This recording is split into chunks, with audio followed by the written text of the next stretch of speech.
എൻ്റെ എല്ലാ പ്രിയപ്പെട്ട കൂട്ടുകാർക്കും സ്മിതൂസ് വേൾഡിൻ്റെ പുതിയ വീഡിയോയിലേക്ക് സ്വാഗതം. നാട്ടിൽ മഴയൊക്കെയാണല്ലേ, എല്ലാവരും സേഫായിട്ടും സന്തോഷകരമായിട്ടും ഇരിക്കുന്നു എന്ന് വിശ്വസിക്കുന്നു.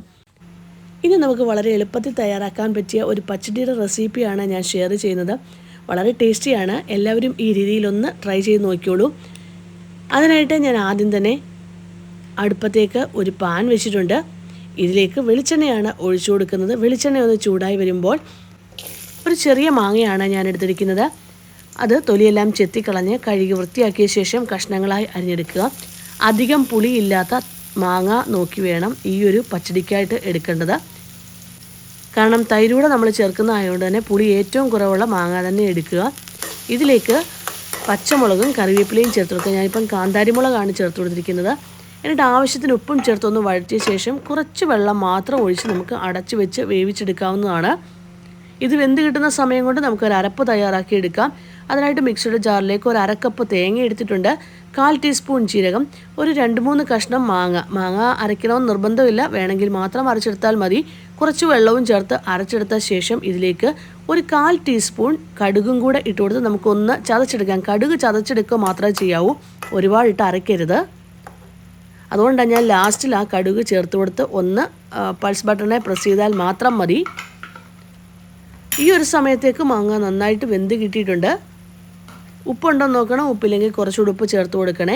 എന്നിട്ട് നമ്മൾ ഈ തയ്യാറാക്കി വെച്ചിരിക്കുന്ന അരപ്പുണ്ടല്ലോ, അതും കൂടെ ഞാനിതിലേക്ക് ചേർത്ത് കൊടുത്ത് നന്നായിട്ട് നമുക്ക് വഴറ്റിയെടുക്കാം. അരപ്പിൻ്റെ പച്ചമണം മാറുന്നിടം വരെ വഴറ്റിയ ശേഷം തീ ഓഫ് ചെയ്ത് കൊടുക്കണം. അത് കഴിഞ്ഞ ശേഷം വേണം തൈര് ഇതിലേക്ക് ചേർത്ത് കൊടുക്കാൻ. ഞാനിപ്പോൾ 1 കപ്പ് തൈരാണ് എടുത്തിരിക്കുന്നത്. വെള്ളമൊന്നും ചേർക്കാതെ ഒന്ന് ഉടച്ചെടുത്ത തൈരാണ്, കട്ടി തൈര് തന്നെയാണ് ചേർത്ത് കൊടുക്കുന്നത്. ചേർത്ത് കൊടുത്ത ശേഷം നമുക്ക് നല്ലതായിട്ടൊന്ന് യോജിപ്പിച്ചെടുക്കാം.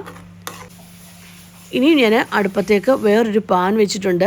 ഇതിൽ ആവശ്യത്തിന് വെളിച്ചെണ്ണ ഒഴിച്ചു കൊടുത്തു. വെളിച്ചെണ്ണ ചൂടായി വരുമ്പോൾ ഒരു 1/4 ടീസ്പൂൺ കടുക് ഇതിലേക്ക് ഇട്ട് കൊടുക്കാവുന്നതാണ്.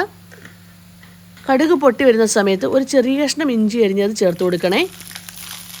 അതിനോടൊപ്പം തന്നെ 2-3 കൊച്ചുള്ളി അരിഞ്ഞതും കൂടെ ചേർത്ത് കൊടുക്കുക. ഇനി നമുക്ക് കറിവേപ്പില ഇതിലേക്ക് ചേർത്ത് കൊടുക്കണം. അതിനോടൊപ്പം തന്നെ പച്ചമുളകും വറ്റൽമുളകും കൂടിയിട്ട് നമുക്ക് നന്നായിട്ടൊന്ന് വറുത്തെടുക്കാവുന്നതാണ്. നമ്മൾ ഈ ഇട്ട് കൊടുത്ത ഉള്ളി നന്നായിട്ട് ബ്രൗൺ കളറാകുന്നിടം വരെ അതിനെ ഒന്ന് വറുത്തെടുക്കുക.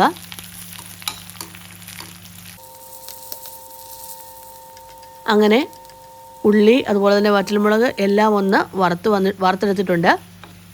ഇനിയും തീ ഓഫ് ചെയ്ത ശേഷം നമുക്കിത് തൈരിലേക്ക് ചേർത്ത് കൊടുക്കാം. നമ്മൾ തയ്യാറാക്കി വെച്ചിരിക്കുന്ന പച്ചടിയിലേക്ക് ചേർത്ത് കൊടുക്കാവുന്നതാണ്. വളരെ ടേസ്റ്റി ആയിട്ടുള്ള സദ്യക്കൊക്കെ നമുക്ക് കഴിക്കാൻ പറ്റിയ ഒരു പച്ചടി തന്നെയാണ്. ഇഷ്ടമായെങ്കിൽ ഒന്ന് ലൈക്ക് ചെയ്യാനും ഷെയർ ചെയ്യാനും സബ്സ്ക്രൈബ് ചെയ്യാനും കമൻറ്റ് ബോക്സിൽ കമൻറ്റ് ചെയ്യാനും മറക്കല്ലേ. Thank you for watching.